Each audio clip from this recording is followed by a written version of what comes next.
I invite you to tune in weekly to the show featuring these leading voices from around the world. And whether you're here live or on replay, make sure to say hi in the comments and tell us where you are watching from. So today we are welcoming Jeanette Anderson to the show. With over 35 years of strategic planning, sales, and marketing experience, and yes, she started when she was 9.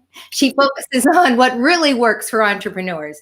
Jeanette brings her 30 plus years of personal transformation facilitation and coaching to getting the 4 inches between your ears working so your life and business can work together beautifully. So whether she is speaking, training, or coaching, she will kick your butts and hold your heart as you step boldly into creating the positive results that you are looking for. And we welcome you to the show. Hello, come on in. Hello there. Hi, Caren. Great to see you. Great to see you as well. I've been looking forward to the show for quite a while. We're going to be talking about a lot of things today, but first off, let's just talk about what does Bodacity mean? How do you define that? All right. Well, actually, it's not a word I made up, although a lot of people think I did. It's the combination of bold plus audacious. And I personally, when I created Bodacity, which came to me kind of through a download and everything, it was the sense of really wanting to support women and grabbing life by the ovaries and going for it. So we needed a bold name. So that's where Bodacity came from. By the ovaries. Okay. Well, that's a visual that you just gave me. Yeah. Okay. So first, let's talk a little bit of how you grew up, because I know it really framed who you are today. What was it like growing up as Jeanette? Oh, well, I can almost always win every, you think you had it rough content, which, is a perverse contest to have. But I grew up with a mom with borderline personality disorder, which that name always kind of amuses me, because it's like, does that mean they almost have a personality? What does that mean? Anyway, and lots of addiction issues. My mom was married 5 times before I was 8. Well, 4 before I was 8. We moved a lot. I moved 27 times in the first 29 years of my life. Wow. Lots of violence and drama and trauma, and basically grew up mostly as a only child of a single mother. I have a half brother and sister, but they lived with their dad. And a lot of surviving. So really, the first 8 years of my life, I don't actually remember a lot of it. Wow. I've reclaimed some of the memories over time with work and so forth. But what I do have as a result of all of that is a lot of capacity, understanding people from a lot of different situations, right, and a lot of resiliency, a lot of resourcefulness, because, when you grow up surviving, you figure out how to figure stuff out. So that created a lot of what really supported me in my life going forward. So, it's always curious, because when you have that growing up, nobody would wish that on anyone, but it really did make you who you are today, is what you're saying. Yeah, absolutely. And people ask, would you go back and change the past? No, not at all, because there are so many lessons in that. It was extraordinarily hard. People who go through what I've gone through typically don't survive. Actually, the survival rates are very low. But it gave me so much capacity to relate to clients from every kind of background, walk of life, and circumstance, and so forth. And frankly, a mentor of mine once said, "Cha, you must live a story life, a story life." I have a lot of great stories. I have dramatic and awesome and amazing experiences and stories for my whole life. And so I'm kind of doing what Chungu Park suggested. I'm living a story life.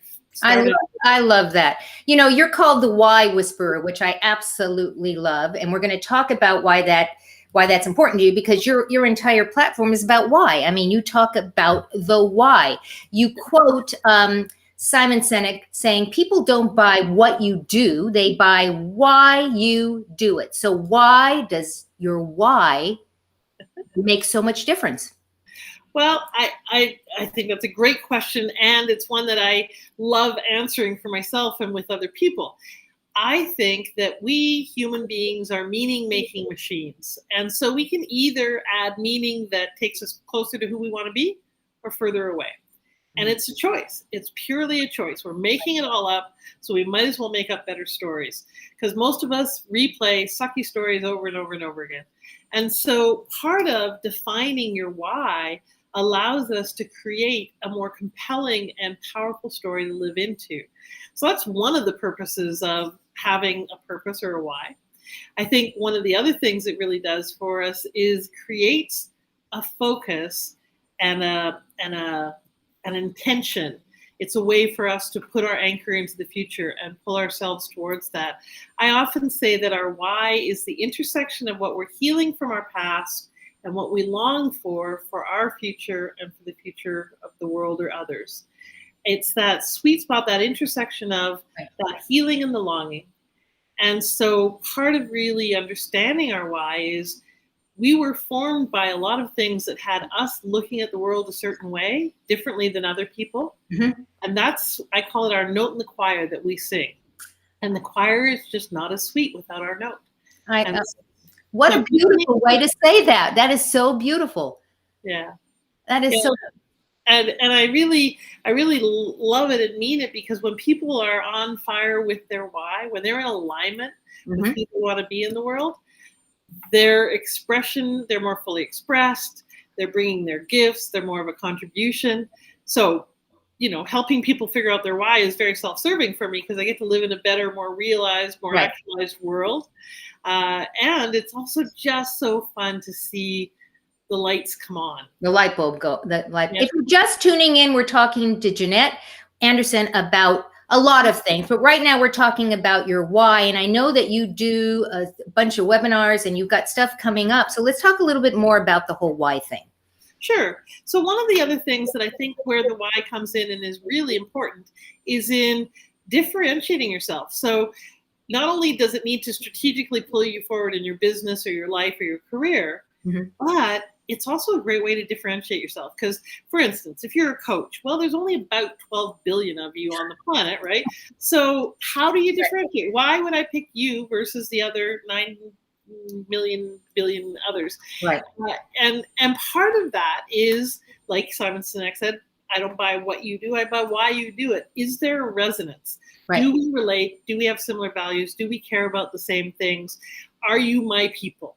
And that's going to help me connect with you. That's going to help me resonate with you. You don't have to be the same as me. And in fact, in many cases, we buy the difference, but the balance. But I do need to resonate with you. And so articulating our why really helps us be able to have people relate to us and choose us. And what they're relating to is not just us and why we're doing what we're doing, but who they are being when they're with us. When they're with you. And I think it also relates to your story, right? It has to do with what our story is, where the why comes from, and the authenticity. And you're right. I mean, there are, it was funny because I said to you earlier, I'm not a coach.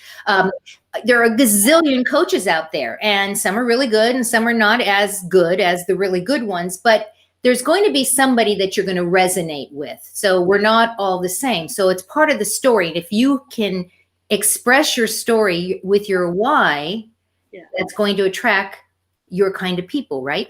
Exactly. Well, let me give you an example of why I am passionate about entrepreneurship based on a story from my past. So when I was 4, almost 5, I grew up with lots of drama and trauma, as I mentioned, and violence and alcoholism and so forth. And so books became my refuge. I loved escaping into stories. I learned to read early because of that. And I really wanted the book Heidi. And I begged my mom for it over and over and over. And as only a very determined Aries child can, can we have it now? How about now? Can we have it now? How about now? For weeks. And finally, one day, she turned around really exasperated, really mad, and said, no, we can't afford it. And the look of shame and anger and frustration on her face sticks with me to this day. Still gets me, actually, because I kind of decided then I never wanted to see that look on another woman's face. Oh my gosh.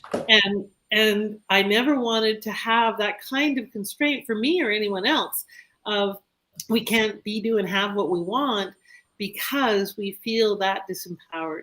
And so I was pretty resourceful by that time. So I was like, oh, okay, problem, solution. We don't have money, I'll get the money. So I had seen someone have a garage sale. One day when she was at work, she worked a couple of jobs. And, someone was probably supposed to be watching me, but it was 1964. So it was a lot laxer back then. Right. I hauled everything I could out of the house, priced it all, had a garage sale, and decided I was going to have a business. And so I had a business, and she came home from work. I was so excited because I could count money before I could count anything else, right? And I went running up to her, Mom, look, I got $13.72, which back then was a lot of money, right? Right. And especially for a 5-year-old. And so I was so excited because problem solution, right? Yeah, that's right. No, the short version of the story is she was less thrilled about the fact that I sold knickknacks and household appliances and everything, including a really valuable dress of hers and my toys. I was very egalitarian about it. But anyways, the short version of the story is I got spanked. I got sent to bed. I had to go back, buy back everything that I had that I could. So I lost a lot of my money. And the kids wouldn't send me my toys back because they wanted the toys. Right? I lost a lot of my toys. So many people would say that's not a very successful first entrepreneurial venture. But I actually think it is very successful for 2 reasons. One is, 3. I learned 3 valuable lessons. One is, don't go into business with family. Okay, that's not really the main lesson, but yeah, that's kind of still.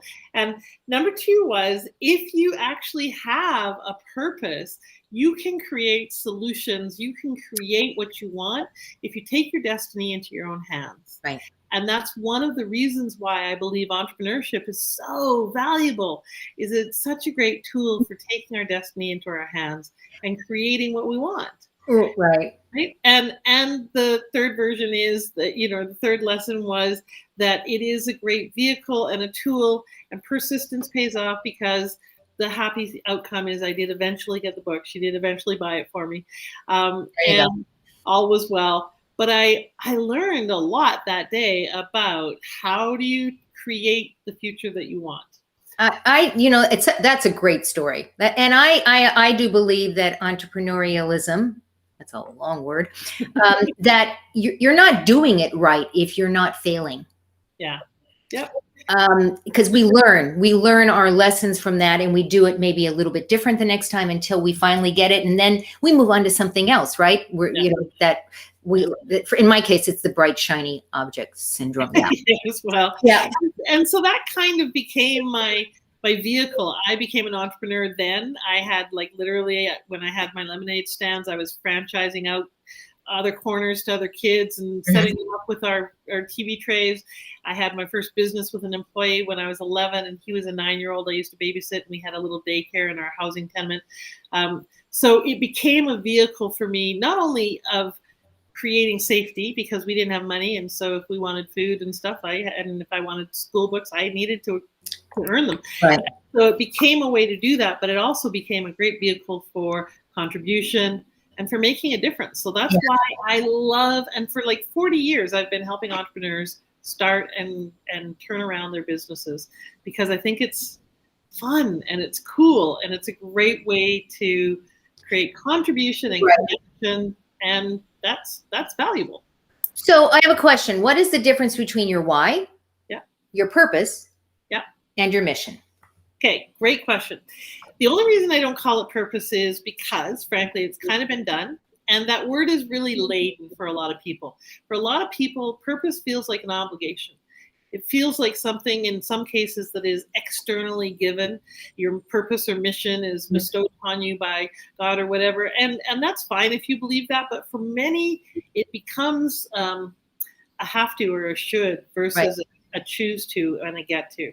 And so that's why I often use the word why, because it's a little more neutral. But really, we're talking about the same thing.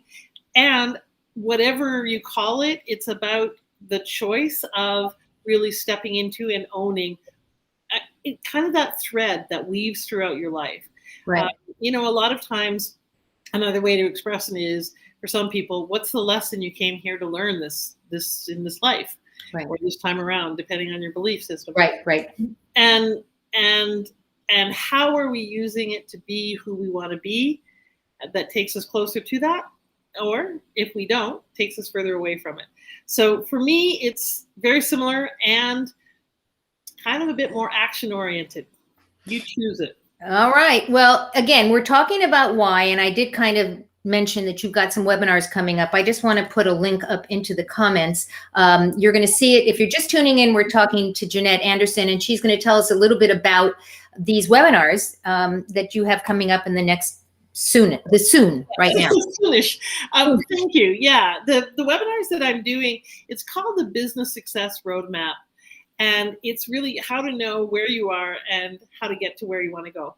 And part of the reason why I do that is one of the things that I see, especially in this expertpreneur industry where people are selling what they know. So consultants, coaches, speakers, trainers, authors, etc.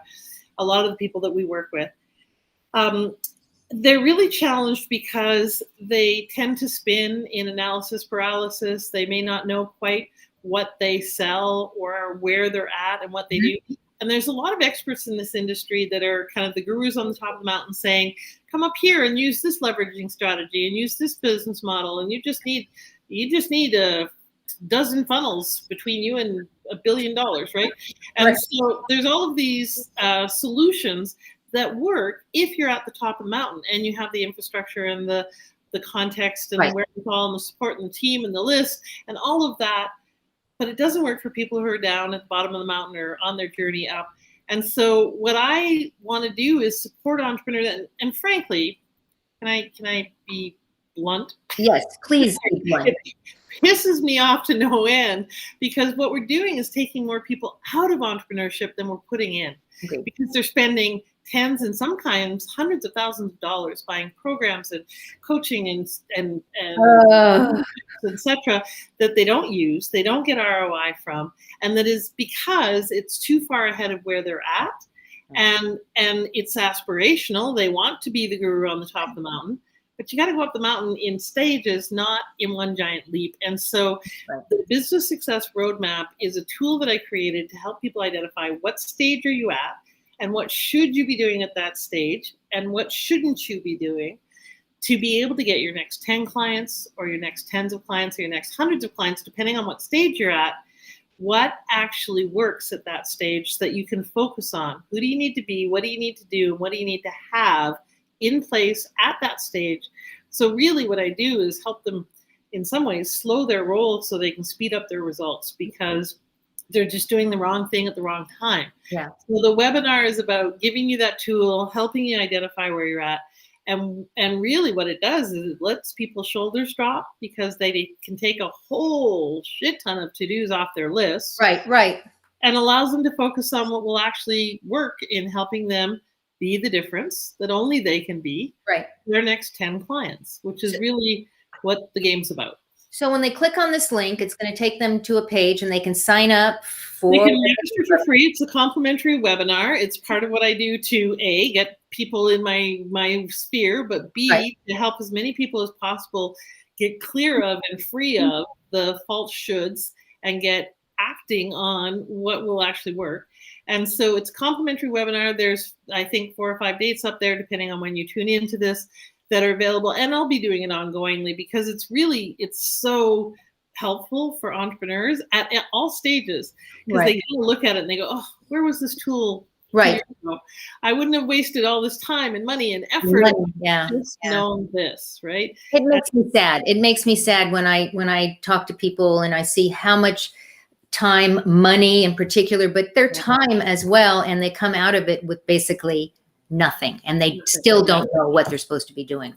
And not only nothing, I actually think we're widening the gap between what they know and what they're doing, because we're adding so much information, but no action. And that's not okay. Right. So, like I said, I'm going to stand against widening that gap. And I want people to close the gap so they can get more effective and be of more service to more people. Now, you also have an event that's coming up, and it's called Bodacity Unleashed, where purpose and profit meet. So what's going to happen at this event? And I'm going to put a link right into the comments right now. When is it? How did Awesome. Thank you. So I have one coming out May 14th to the 16th. I will be doing another one in the fall, but right now, May 14th to the 16th. And it's bodacity.ca for Canada /unleashed. And it's really exactly what it talks about, where profit and purpose meet, because we spend time identifying your why, helping you clarify what is your why and how do you use it to differentiate yourself, to guide your strategy, to attract the right clients, to be a great filter. How do you use your why to help you be more of who you want to be in the world? And really, how do you articulate it in a way that gets you excited to get out of bed in the morning? Then in day 2, we work on turning that into your stand. And what I define your stand as is your why expressed now, because our why doesn't change, but our expression of it does over time. Right. And different stages of our life, different areas of interest, your why can get expressed a lot of different ways. Yes. And so what is the way you're going to express it now? And how do you monetize that mission? So how do you actually turn that into something that is either a career you're getting paid for, or charitable work you're getting, a nonprofit or something like that, or a business that you can actually make profit from? How do you profit yourself and other people from that expression of your why? So that's day 2, your stand. And then day 3 is deep diving into the roadmap to say, okay, what's my plan for getting my next 10 or tens or hundreds of clients, and really clarifying that in the event. So it's very experiential, really hands-on, and you basically get shit done, and then you go away and apply it. And that's the goal behind it. It's not just a bunch of what, and then, and then tell you the how, but you actually get some real tangible results that you can use right away. And so that's May 14th to the 16th. Would love to have your people come. And if you do register, because Caren was kind enough to mention it, use the code Bodacity, and because you're coming from her, you'll get 50% off your ticket. Oh, that's really nice. And by the way, guys, I don't get anything on this. This is really important. As you all know, I do this all the time for me to introduce really great people to all of you. My purpose is not to get rich on them. So yeah. But if you did, it would be okay. Okay, but do put that code in so that you can get a less expensive. One of the things that you say that really touches me is that you say you want people to get that they matter and to live like they do. I that just gets me. I mean, it does. It just gets me. Where does that come from? I mean, why is that important? Yeah. Well, it's my why expressed. It is my stand in the world. And whether I've been facilitating personal development workshops, that was at play. When I've been coaching people, that's what drives me. When I'm helping entrepreneurs get their marketing dialed in, it's the same underlying theme. And truly, why do we do what we do? Most of the time, it's because of what we want for ourselves. And so I just wanted to matter when I was growing up.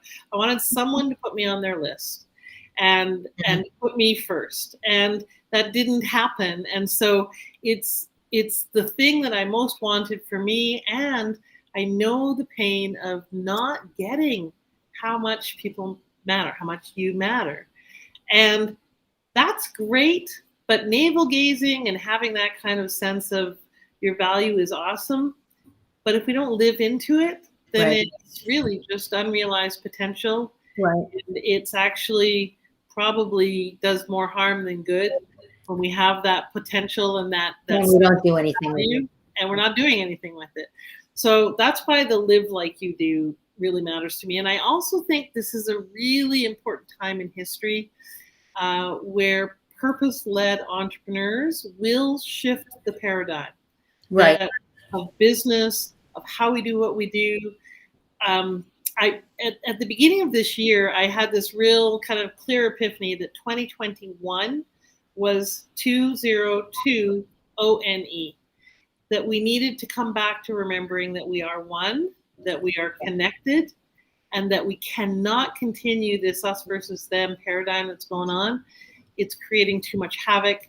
It's part of all of the stuff that's been going on politically and COVID and all the rest of it. This is the time in history to wake up and say, agreed. What do you stand for? And how are you going to live into that? Well, and the other thing is, I know that both you and I work in the midlife arena. And I think it's the same thing. A lot of people 40, 50, 60, I'm 64, that are older, they don't live like they matter. They sort of get invisible, they disappear. And so I think this is just as important at any age, but I see it especially at my age, at people my age, right? So I think it's really important work that you're doing. You also have a take on the word connection. You say that it's the new currency. Yeah. What do you mean? Well, and it's part of that thing I was just talking about 2021 being a time of really coming back to understanding that we are connected on a deeper level, whether you want to make that spiritual or just emotional or just even energetic. There, you cannot, it used to be if a butterfly flaps its wing in Japan, there's a tsunami in California or something. But now if a bat sneezes in China, then the world gets impacted. So we need to realize that we're integrally connected. And when I say it's the new currency, what I mean by that is I believe that people are longing for authentic connection. Right. And it's been made even more poignant from COVID and being sequestered and isolated and living out on screens and so forth. And there is this desire for true connection. Right. And with everything that comes in, the opposite also comes in very strongly, which is why you've seen so much divisiveness and Black Lives Matter and all of the other kinds of things that are about the us versus them. And it's a call, I think everything is a call for love. And that is a big part of it. But practically speaking, how that translates to our marketing, in our positioning, in our branding, in our conversations, it's not about at people. It's about connecting with people. Right. What works now in sales is actually being connected. What do you care about? What matters to you? What's going to serve you? And the same thing in our marketing copy. We need to connect with human beings at a real level, which is why your why really makes a difference in your marketing and your positioning. Yeah. And that's a big part of it. It's part of creating currency, but it's also what we're really exchanging more now. I used to say that, a lot of people on social media, as that we go into social media and people, I have 5,000 friends, I have they're not really friends. They're just people I kind of, friended, or maybe some of them are friends. And I used to say before the pandemic, you need to take your online relationships offline. And what that meant was get on a Zoom for a virtual coffee, get in, because we live all over around the world, right? Your connections are all around the world. And we'll talk about your travel in a second. Now, there is a great desire to take what used to be, I called the offline on Zoom, to really take it into the real world in a way that we never even would have thought about before, right? And that whole travel. I want to talk about travel because you have traveled. You have lived in over 47 places. You have visited, I think, 23 countries. Yeah. Every state in the United States, province in Canada. Okay. And you like to say, well, and it's not because I'm in witness protection. No, you like to say you're happily homeless. Happily homeless, yes. Let's talk about that. Let's talk about the laptop. Living on the go. A nomad. Okay. Well, part of it, frankly, again, I love travel and I love adventure. So I've zip lined in 3 different countries and rafted in several and so forth. And because you would never guess it, but I was a whitewater rafting guide for 4 years, many years ago. Right. So I love being very adventurous, and now it just takes a village to help me be adventurous. Literally. Last horseback trip I went on in Ecuador, it took literally 4 or 5 of them to get me on the horse. Oh my gosh. Now it looks a little less elegant than it used to. However, part of the idea behind the whole thing was I have whined and complained about Canadian winters for as long as I can remember. And finally, I even got sick of my whining and complaining. And I had been wanting to go to South America forever. Literally my best friend made me a South America birthday cake with every country on it and stuff. And I kept saying, I can't, I've got this reason, I can't do that, I've got this job, I've got this, I don't have a job, I've got a job, all of these different excuses and reasons. And finally, one day, I just got so tired of it. I said, okay, if that wasn't the case, then what? And I was like, oh, well, then I'd go.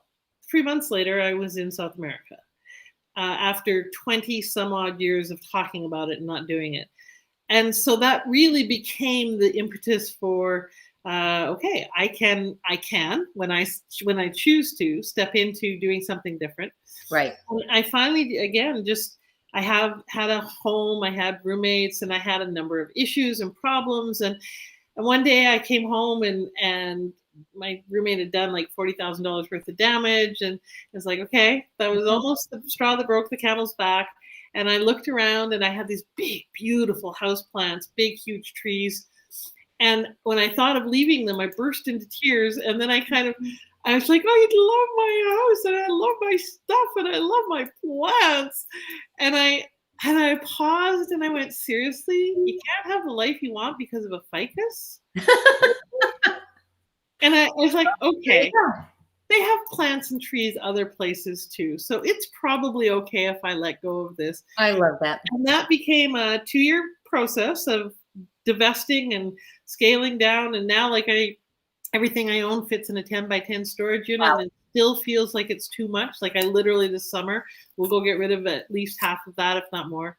And I love being able to work from anywhere. I've been online, everybody's been hopping on the laptop world lately, but I've been doing this for, 10 years, but concertedly for the last 15. If I have internet connection, I'm good. And the only place in the world that I've traveled so far that they didn't have internet was Lake Titicaca, the floating reed islands.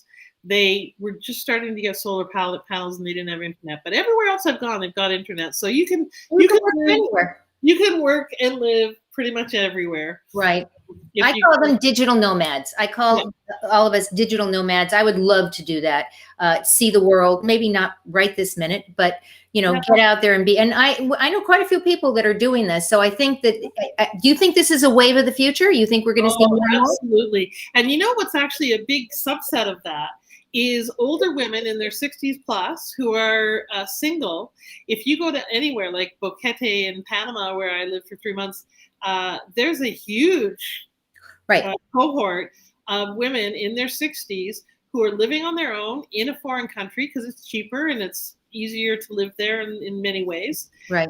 There are millions of us out there, boomers who are electing to do this now. There's also a young cohort. Right. But any place you go pretty much that's reasonable and nice, you're going to find a lot of older expats who are living the life. Yep. I love that.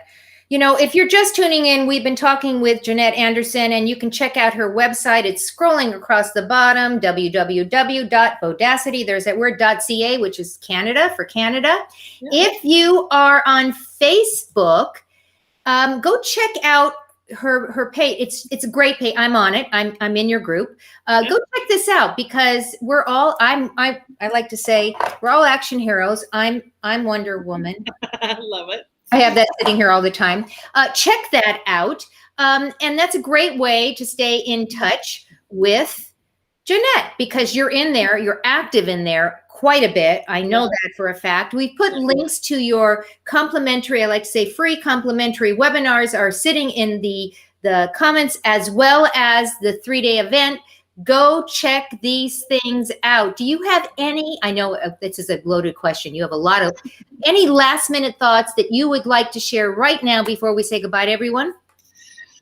Well, you know what? I think probably the thing that's coming to me to say is I have a line that I say that the tagline for the company is be the difference. And the full version is be the difference that only you can be. And the emphasis on the only is I think we sometimes forget that we each have a unique, completely unique set of skills, heart, perspective, expertise, experience, and that unique combination is perfect for some people out there who need that, who need you. And so I know a lot of entrepreneurs really struggle with the, well, who am I to, and what's my value, and I don't know enough, and I just got to go get another certification. No, just go be the difference that Be you. you Be can you. do. Yeah. Right. Be you. That's not only enough, it's a gift. It's a gift. It's a gift. Jeanette, I want to thank you for being with us today. This was fascinating. We probably could have gone, well, I know we could have gone on and on and on. I cut out a bunch of stuff that we were going to talk about, but that just means you have to come back. All right. I would love to. I love your bodaciousness. You are a perfect example of a bodacious woman who's using your voice to make a difference and be a champion for others. And I love that you're doing that work, Caren. Thank you. And we want to thank our audience because they have a choice as to where they spend their time. Again, whether you're here on live or you're on replay, we want to thank you because you made a choice to spend it with us. So we say thank you.